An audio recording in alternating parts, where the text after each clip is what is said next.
بسم اللہ الرحمن الرحیم۔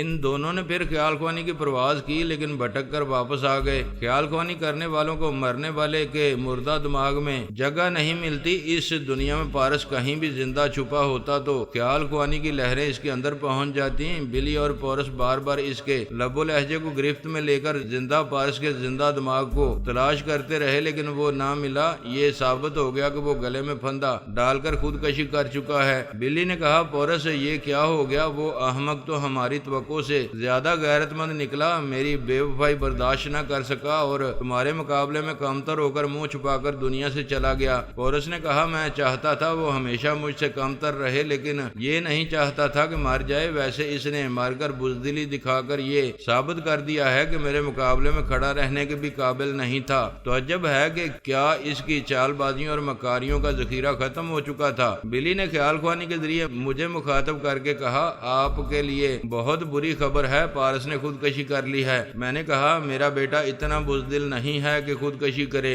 آپ یقین نہیں کر رہے ہیں تو ٹیلی پیتھی کے ذریعے معلوم کر لیں۔ میں نے خیال خوانی کی پرواز کی۔ پارس کی پہلی آواز اور لب و لہجہ مٹ چکا تھا، اس لیے مجھے اس کا دماغ نہیں ملا، لیکن میں جانتا تھا کہ جناب علی اسداللہ تبریزی نے اس کے دماغ کو عجوبہ بنا دیا ہے۔ وہ اپنے ذہن میں جب کوئی دوسرا لب و لہجہ نقش کر لیتا ہے تو پہلے والا لب و لہجہ اس کے دماغ سے مٹ جاتا ہے۔ پھر بھی اس سے دماغی رابطہ کرتا ہے، اسے پارس کا دماغ نہیں ملتا۔ یہ ثابت ہوتا ہے کہ اس کا دماغ مردہ ہو چکا ہے۔ میں نے دوسرے لب و لہجے کو گرفت میں لے کر رابطہ کیا تو اس نے پوچھا، ہیلو پاپا، کیا میرے وفات پانے کی خبر مل چکی ہے؟ میں نے ہنستے ہوئے کہا، ہاں، میں تمہاری ماما اور علی وغیرہ کو بتا دوں گا کہ تم ڈرامہ پلے کر رہے ہو۔ میں نے غمزدہ ہو کر بلی ڈونا سے کہا، درست کہہ رہی تھی، اس کا دماغ مردہ ہو چکا ہے۔ اب میرے پیارے بیٹے سے کبھی رابطہ نہیں ہوگا۔ مجھے وہ جگہ بتاؤ جہاں اس نے خودکشی کی ہے۔ بلی نے کہا، ہم نہیں جانتے وہ کون سی جگہ تھی۔ پارس نے ہمیں یہ نہیں بتایا تھا کہ وہ کس ملک کس شہر میں تھا۔ میں نے کہا،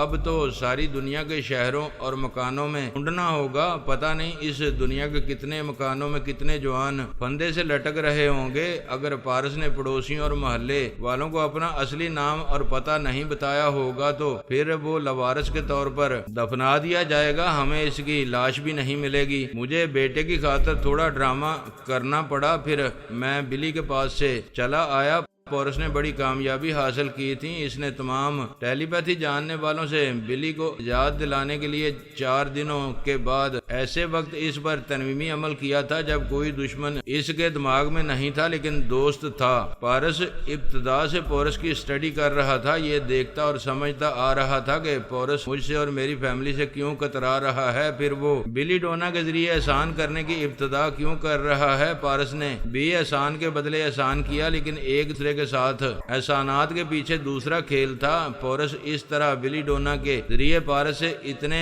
فاصلے پر پہنچنا چاہتا تھا کہ اس پر اینٹی ٹیلی پیتھی دعا سپرے کر سکے اور پہلے ہی حملے میں اسے بے دست و پاک بنا دے۔ سونیا کے سائے میں پرورش پانے والا مکار زمانہ پارس سمجھ رہا تھا کہ پورس بہت گھما پھرا کر اسے اپنی لپیٹ میں لینے والا ہے اور اس کے لیے وہ بلی ڈونا کو ذریعہ بنا رہا ہے۔ اسی لیے وہ 4 دنوں تک تھوڑے تھوڑے وقفے سے بلی کے اندر جاتا رہا تھا اور اسے کوما کی حالت میں دیکھتا رہا تھا۔ چوتھا دن گزرنے کے بعد رات کو پارس نے دیکھا پورس بلی کو کوما سے نارمل حالت میں لے آیا تھا۔ پھر وہ جس مکاری سے اس پر عمل کر رہا تھا، اس تنویمی عمل کی کوئی بات پارس سے نہیں رہی۔ پورس نے بلی کے دماغ میں رازداری سے آنے کے لیے ایک نئی آواز اور لب و لہجہ اس کے ذہن میں نقش کیا تھا۔ پارس نے اس لب و لہجے کو یاد کر لیا۔ بلی نہیں جانتی تھی کہ پورس کس طرح رازداری سے اس کے اندر آیا کرے گا اور پورس نہیں جانتا تھا کہ پارس اسی کے طریقہ کار کے مطابق بلی کے اندر پہنچتا رہے گا۔ پارس اور پورس کی یہ پہلی بازی تھی۔ پورس کو یہ گمان تھا کہ اس نے بازی جیت لی ہے، جبکہ پارس نے اسے فتح مندی کے سبز باغ میں پہنچا دیا تھا۔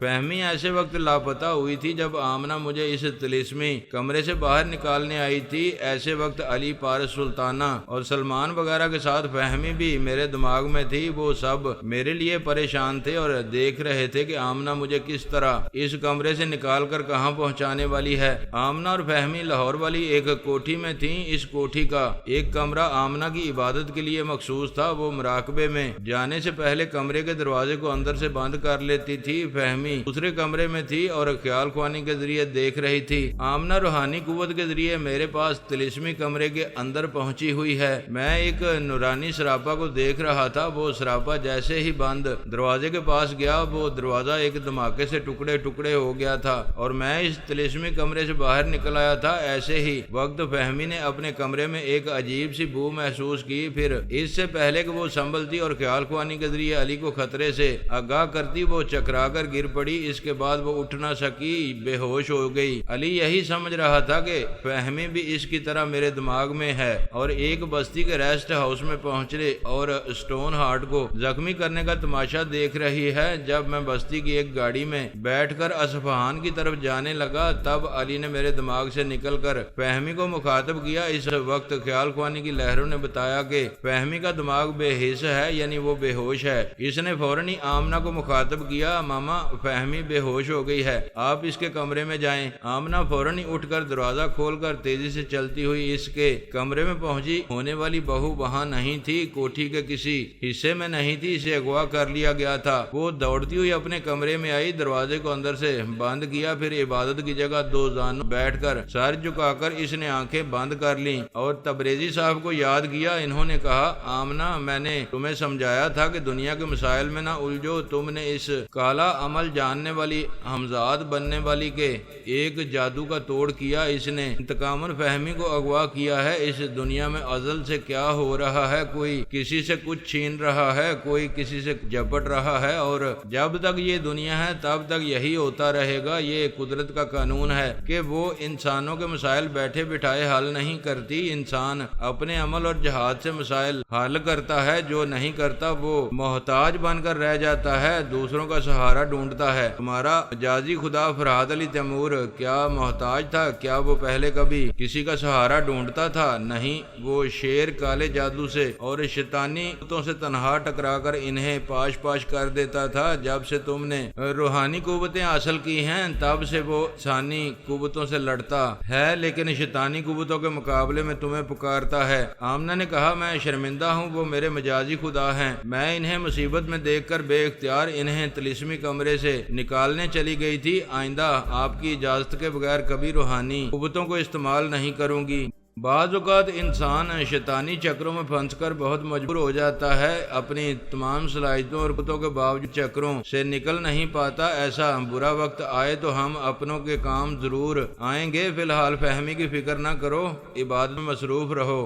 علی نے اسے مخاطب کیا، ماما کیا فہمی ہوش میں آ رہی ہے؟ بیٹے فہمی یہاں نہیں ہے، کسی نے اسے اغوا کیا ہے۔ یہ آپ کیا کہہ رہی ہیں؟ آپ تو روحانیت کے ذریعے معلوم کر سکتی ہیں۔ بیٹے وہی ہمزاد انتقاماً ایسا کر رہی ہے، اس سے زیادہ نہ میں کچھ بتا سکوں گی اور نہ ہی اس سلسلے میں تمہارے کام آ سکوں گی۔ اب میں عبادت میں مصروف رہوں گی، مجھے مخاطب نہ کرنا۔ علی نے میرے پاس آ کر بتایا کہ فہمی کو اغوا کیا گیا ہے اور آمنہ اب پتہ نہیں کب تک ہمارے معاملات سے دور رہے گی، وہ عبادت میں مصروف ہو گئی ہے۔ اب ہم سب اس عبادت اور ریاضت کو سمجھتے تھے اور اب یہ بھی سمجھ میں آ گیا تھا کہ ہمزاد کے شیطانی حملوں سے ہمیں خود ہی بچنا اور اس سے اپنے طور پر نمٹنا ہوگا۔ میں نے سونیا کو فہمی کے اغوا ہونے کے بارے میں بتایا، وہ بولی یہ نئی مصیبت ہمارے پیچھے پڑ گئی ہے، یہ اسٹون آرٹ کی محافظ بنی ہوئی ہے۔ اس سے صاف ظاہر ہے کہ وہ نامعلوم بلا امریکہ کے مفاد میں کام کر رہی ہے۔ میں نے کہا، اس کی حرکتوں سے اس کے عزائم کا پتہ چل رہا ہے۔ امریکی ٹیلی پیتھی جاننے والے اسٹون آرٹ کے ساتھ اس نامعلوم بلا کو ہم پر حملے کرنے اور اسٹون آرٹ کو ہمارے حملوں سے بچانے کے لیے بھیجا گیا ہے۔ میں تو اسٹون آرٹ کا پیچھا نہیں چھوڑوں گی، اسے تلاش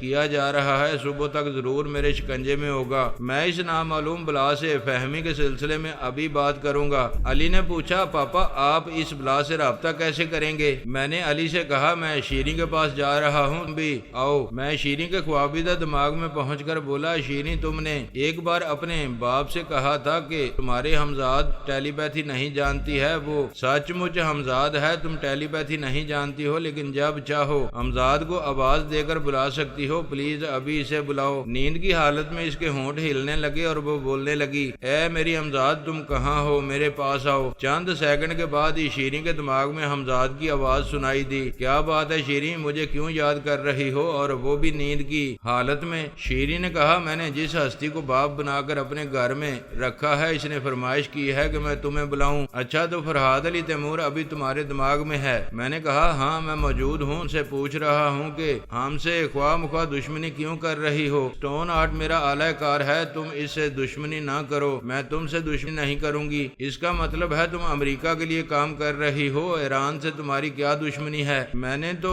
تم سے یہ نہیں پوچھا کہ ایران کے لیے کیوں کام کر رہے ہو اور امریکہ سے تمہاری کیا دشمنی ہے؟ فہمی کہاں ہے؟ میرے پاس بطور یرغمال ہے، اسٹون آرٹسان پہنچے گا تو فہمی زندہ واپس نہیں ملے گی۔ یہ بات اپنی چہیتی سونیا کو سمجھا دو کہ وہ اسٹون آرٹ کی تلاش سے باز آ جائے، میں اس سے زیادہ کچھ نہیں بولوں گی، بہت مصروف ہوں، جا رہی ہوں۔ وہ شیریں کے دماغ سے چلی گئی۔ میں نے سونیا کے پاس آ کر اس بلا سے ہونے والی گفتگو سنائی۔ وہ بولی میرے لوگ اسٹون ہارٹ کو ضرور تلاش کریں گے لیکن گرفتار نہیں کریں گے، پہلے فہمی کا سراغ لگائیں گے، وہ مل جائے گی تو پھر اسٹون ہارٹ کی گردن دبوچ لیں گے۔ وہ حمزاد شیریں کے دماغ سے یہ کہہ کر چلی گئی تھی کہ بہت مصروف ہے، اس کی مصروفیت اسٹون ہارٹ کے سلسلے میں تھی۔ میں نے اسے ریسٹ ہاؤس میں زخمی کیا تھا، اس کی ایک ٹانگ میں اور ایک بازو میں گولی ماری تھی، بعد میں پتہ چلا کہ حیرت انگیز طور پر زخم بھر گئے ہیں اور وہ سراغر سانوں اور پولیس والوں کے آنے سے پہلے ریسٹ ہاؤس چھوڑ کر چلا گیا ہے۔ کالے جادو کا اثر دیر پا نہیں ہوتا، جادو عارضی طور پر اثر کرتا ہے پھر اس کا اثر زائل ہونے لگتا ہے۔ حمزاد نے کالے عمل سے جو زخم بھرے تھے وہ پھر کھلنے لگے، ان زخموں سے خون رسنے لگا۔ اس وقت تک وہ ایک اسپتال میں پہنچ چکا تھا۔ حمزاد نے اس اسپتال کے انچارج کے دماغ پر قبضہ جما لیا تھا۔ انچارج نے ڈاکٹر کو اور اسپتال کے ملازمین کو حکم دیا تھا کہ وہ اس زخمی کے سلسلے میں پولیس کو اطلاع نہ دیں۔ وہاں اس کی مرہم پٹی ہو گئی، اسے تکلیف سے نجات ملی، ذرا آرام آیا تو اس نے حمزاد سے کہا مجھے نیند آ رہی ہے لیکن خوف سے سو نہیں سکتا، نیند میں بھی دھڑکا لگا رہے گا کہ سونیا اس اسپتال میں بھی پہنچ جائے گی۔ میں نے سونیا اور فرحاد کی ایک کمزوری اپنے ہاتھ میں لی ہے، ان کی ہونے والی بہو کو قیدی بنایا ہے اور یہ دھمکی دی ہے کہ وہ تمہیں نقصان پہنچائیں گے تو ان کی بہو انہیں زندہ واپس نہیں ملے گی۔ تم بہت باکمال ہو، ہر مشکل میں کام آ رہی ہو، میں تو تمہارا غلام بن گیا ہوں، وہ تمہیں اسٹون آرٹ کی حیثیت سے پہچان نہیں سکیں گے۔ میں نے ایک عمل سے تمہارا چہرہ بدل دیا ہے، میں ریسٹ ہاؤس میں میک اپ کے ذریعے اپنی صورت بدلنے والا تھا، اس وقت تم نے میری صورت کیوں نہیں تبدیل کی؟ اس وقت میں دوسری جگہ مصروف تھی۔ بہرحال اطمینان رکھو، سونیا اور فرحاد تمہارا کچھ نہیں بگاڑ سکیں گے۔ میں جب سے ایران آیا ہوں تم ہر مصیبت کے وقت میرے لیے ڈال بنتی آ رہی ہو، میں سمجھ گیا ہوں کہ تم میری طرح امریکی ہو اس لیے میری مدد کر رہی ہو۔ وہ کب تک حمزاد کہتی رہو گی؟ کیا مجھے اپنا نام نہیں بتاؤ گی؟ تمہارے لیے اتنا ہی جاننا کافی ہے کہ میں شیریں کی حمزاد ہوں، اس سے زیادہ کچھ معلوم کر سکو تو کر لو۔ وہ اس طلسم خانے میں آئی جہاں فہمی کو قید کیا تھا۔ فہمی ہوش میں آ گئی تھی، اٹھ کر بستر پر بیٹھ گئی تھی اور اس کمرے کو دیکھ رہی تھی۔ اس کمرے کے در و دیوار، وہاں کی چھت اور فرش سب شیشے کے تھے، شیشے کے آر پار باہر کا منظر دکھائی دے رہا تھا، چاروں طرف لاہور کے شاہی قلعے کا منظر تھا۔ چونکہ رات تھی اس لیے قلعے میں ویرانی اور سناٹا تھا۔ وہ حیرانی سے سوچنے لگی شاہی قلعے میں ایسا شیشے کا کمرہ کہیں نہیں ہے، پھر یہ کمرہ کہاں سے آ گیا ہے اور وہ اس کمرے کے اندر کیسے پہنچ گئی ہے؟ پھر اس کی عقل نے سمجھایا یہ وہی شیطانی چکر ہے جس میں پاپا کو پھانسا گیا تھا، ماما نے انہیں اس طلسمی کمرے سے نکال دیا تھا۔ اس حمزاد نے انتقاماً مجھے دھوکے سے یہاں پہنچا دیا ہے۔ اس نے خیال خوانی کی پرواز کی، علی کے پاس پہنچنا چاہا لیکن سوچ کی لہریں واپس آ گئیں۔ اس نے دوسری بار آمنہ کو مخاطب کرنا چاہا، پھر اسی طرح ناکامی ہوئی۔ تب اسے حمزاد کی آواز سنائی دی، تمہارا دماغی رابطہ صرف مجھ سے ہو سکتا ہے، کسی دوسرے کے دماغ میں جانا چاہو گی تو تمہاری خیال خوانی کی لہریں شیشے کی دیواروں سے ٹکرا کر واپس آ جایا کریں گی۔ تم نے یہ دیکھا تھا کہ ماما نے کس طرح پاپا کو تمہارے طلسمی کمرے سے نکالا تھا، وہ مجھے بھی یہاں سے لے جائیں گی۔ تم یہ بچکانہ حرکتیں کیوں کر رہی ہو؟ بچکانہ حرکت پہلے کی تھی، مجھ سے غلطی ہو گئی تھی۔ فرحاد بھی شیشے کی چار دیواری میں رکھتی تو اس کی سوچ کی لہریں بھی تم تک پہنچ نہ پاتی اور اسے معلوم نہ ہوتا کہ فرحاد کہاں پھنسا ہوا ہے۔ وہ چاروں طرف گھوم کر دیکھتے ہوئے بولی، تعجب ہے، تم نے شیشے کی چار دیواری سے باہر ہو اور تمہاری سوچ کی لہریں میرے دماغ میں آ رہی ہیں۔ یہ میرا کمال ہے، میں کہہ چکی ہوں کہ صرف میں ہی تم سے دماغی رابطہ کر سکتی ہوں، دوسری سوچ کی لہریں کبھی شیشے کے اس پار نہیں آ سکیں گی۔ علی اور اس کے والدین اور بابا صاحب کے ادارے کے تمام بزرگ کہتے ہیں میں ذہانت میں بے مثال ہوں، اسی ذہانت کے باعث مجھے فرحاد علی تیمور کی بہو بننے کا شرف حاصل ہونے والا ہے۔ تم اپنے منہ سے اپنی تعریفیں کیوں کر رہی ہو؟ میں میاں مٹھو کیوں بن رہی ہوں یہ تمہیں سمجھاتی ہوں۔ سنو، یہ کہتے اس نے اچانک خیال خوانی کی پرواز کی، پھر علی کے دماغ میں پہنچتے ہی بولی لاہور کے شاہی قلعے میں نادیدہ طلسمی شیشہ گھر میں ہے تمہاری فہمی۔ حمزاد غصے سے بولی یہ کیا بکواس کر رہی ہے؟ میں تجھے کبھی خیال خوانی نہیں کرنے دوں گی، میں خود نہیں کروں گی۔ تم نے میرے دماغ میں آ کر بہت بڑی غلطی کی۔ کیا میں اتنا نہیں سمجھ سکتی تھی کہ تمہاری سوچ کی لہریں بھی شیشے کی دیواروں سے ٹکرا سکتی ہیں؟ تم نے اس چار دیواری میں کوئی ایسا چور دروازہ یا سوراخ رکھا ہے جسے کھول کر میرے دماغ میں آئی ہو اور واپس جاتے ہی اس سوراخ کو بند کر دو گی؟ اس سے پہلے ہی میں نے اپنے علی تک پیغام پہنچا دیا ہے۔ ذلیل کمینی اپنی ذہانت کی تعریفیں کر کے مجھے الجھا رہی تھی۔ آئندہ میں نہیں آؤں گی، تجھے اپنے یار سے رابطہ کرنے کا موقع نہیں دوں گی۔ ٹھہرو، یہ سنتی جاؤ، کل صبح تک مجھے یہاں سے رہائی مل جائے گی۔ ہاں، یہ تیری خوش فہمی ہے، تیرا یار یہاں آئے گا تو یہ شیشے کا گھر نظر نہیں آئے گا۔ میں نے ابھی ذہانت کا ایک نمونہ دکھایا تھا، پھر بھی تمہیں سمجھ میں نہیں آیا کہ کالا جادو ذہانت سے بڑھ کر نہیں ہے۔ کلمہ تمہیں سمجھا دے گا، میں دیکھوں گی کہ کیا کر سکتا ہے۔ اس کی بھی شامت آئی ہے۔ فہمی خلا میں تکتے ہوئے بولی ہاں اچھا، اب جا رہے ہو،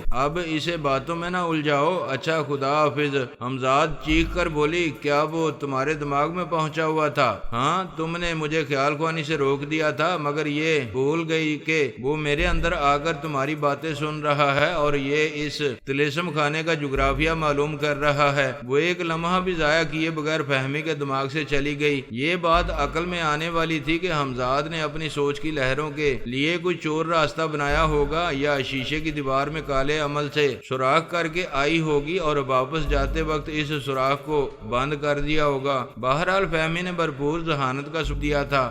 آشرم کے تہہ خانے میں بھی ویسا ہی شیشے کا ایک کمرہ تھا جس کے فرش پر سانپ بچھو رینگتے رہتے تھے۔ کمرے کے وسط میں ایک اونچا سا چبوترا تھا جس پر سوامی تلک رام بھاٹیا کی بوڑھی دادی پلیتھی مارے بیٹھی ہوئی تھی۔ اس کی عمر تقریباً 150 برس تھی۔ اس کے چہرے اور جسم کی جلد جگہ جگہ سے اس طرح پھٹی ہوئی تھی جیسے دیواروں پر دراڑیں پڑ گئی ہوں۔ وہ آنکھیں بند کیے سانس روک کے بیٹھی ہوئی تھی۔ سوامی جی نے شیتارا کو بتایا تھا کہ اس کی دادی ماں آتما شکتی کے ذریعے اپنے جسم کو روح سے خالی کر چکی ہیں اور اپنی روح کو کسی دوسری جگہ پہنچا رہی ہیں۔ اس وقت شیشے کے کمرے میں دادی ماں کا خالی جسم تھا، روح کے بغیر کھوکھلا تھا۔ شیتارا اور سوامی جی اس تہہ خانے سے چلے گئے تھے۔ ان کے جانے کے کئی گھنٹے بعد بوڑھی عورت ہولے ہولے سانس لینے لگی، پھر اس نے آنکھیں کھول دیں۔ اس کی آنکھیں انگاروں کی طرح سرخ ہو رہی تھیں۔ وہ غصے سے سوچ رہی تھی میں 150 برس سے زندہ ہوں، میں نے اس دنیا میں 1.5 صدی گزار دی ہے اور اس کل کی چھوکری نے اپنی ذہانت سے مجھے کم تر بنایا ہے۔ اس کا یار بھی کچھ کم مکار نہیں ہے، وہ مجھے باتوں میں الجھاتی رہی اور اس کا یار اس کے دماغ میں آ کر میری باتیں سنتا رہا۔ اس نے شیشے کی دیوار کے پار دیکھ لیا ہے اور سمجھ لیا ہے کہ وہ طلسم خانہ شاہی قلعے کے کس حصے میں ہے۔ یہ میرے لیے ممکن نہیں ہے کہ اس طلسم خانے کو کسی دوسری جگہ منتقل کروں۔ کالے جادو کی ایک حد ہوتی ہے، میں اس حد سے آگے نہیں جا سکوں گی۔ 1.5 صدی یا اس سے بھی زیادہ زندگی گزارنے کا یہ مطلب نہیں ہوتا کہ زیادہ سے زیادہ تجربات اور زیادہ سے زیادہ عقل بھی حاصل ہو جائے۔ عقل تو خدا دیتا ہے اور اگر کم دیتا ہے تو اس کی کمی علم حاصل کر کے پوری کی جاتی ہے۔ فہمی کے پاس خدا داد ذہانت تھی۔ اس ذہانت کو بابا صاحب کے ادارے میں اس طرح چمکایا گیا تھا کہ 150 برس میں بھی دادی ماں اپنی ذہانت کو اتنی خوبیوں سے نہیں چمکا پائی تھی۔ 150 برس کچھ کم نہیں ہوتے۔ وہ بیل گاڑی، موٹر کار، ریل گاڑی اور ہوائی جہاز سے لے کر راکٹ تک کا دور اپنی آنکھوں سے دیکھ رہی تھی، لیکن راکٹ سے بھی آگے جانے والی ذہانت کو سمجھ نہیں پائی تھی، اس نے دوسرے تمام دشمنوں کی طرح میرے بارے میں اور میری فیملی کے تمام افراد کے بارے میں بھرپور معلومات حاصل کی تھیں۔ دوسرے تمام دشمن تو ہماری فائلیں پڑھتے رہے تھے اور ویڈیو فلموں کے ذریعے ہماری حرکات و سکنات کا مشاہدہ کرتے تھے۔ ان کے برعکس عورت اپنے جسم سے اپنی روح کو خارج کر کے اسے ہماری طرف بھیجا کرتی تھی اور اپنی آتما شکتی کے ذریعے ہماری کارکردگی اور کارنامے دیکھا کرتی تھی۔ گویا وہ دوسروں کے مقابلے میں قریب سے قریب تر رہ کر ہمارے متعلق سب سے زیادہ معلومات حاصل کرتی تھی اور یہ اچھی طرح سمجھ چکی تھی کہ وہ صلاحیتوں سے اپنی بھکتی پوجا اور گیان دھیان کی تمام تر صلاحیتوں کے ذریعے بھی شاید ہم پر غالب نہیں آ سکے گی۔ جس طرح عبادت اور ریاضت کے ذریعے روحانیت کو سمجھنا ایک ایمانی عمل ہے، اسی طرح گیان دھیان کے ذریعے آتما کا گیان حاصل کرنا دھرم کرم کی بات ہے۔ دھرم میں کبھی ناپاکی اور کالے جادو کی اجازت نہیں ہوتی، لیکن اس بڑھیا کی عقل نے اسے سمجھایا کہ آتما شکتی کے علاوہ کالے جادو میں بھی مہارت حاصل کر لے گی تو مجھ پر اور میری تمام فیملی پر غالب آ سکے گی۔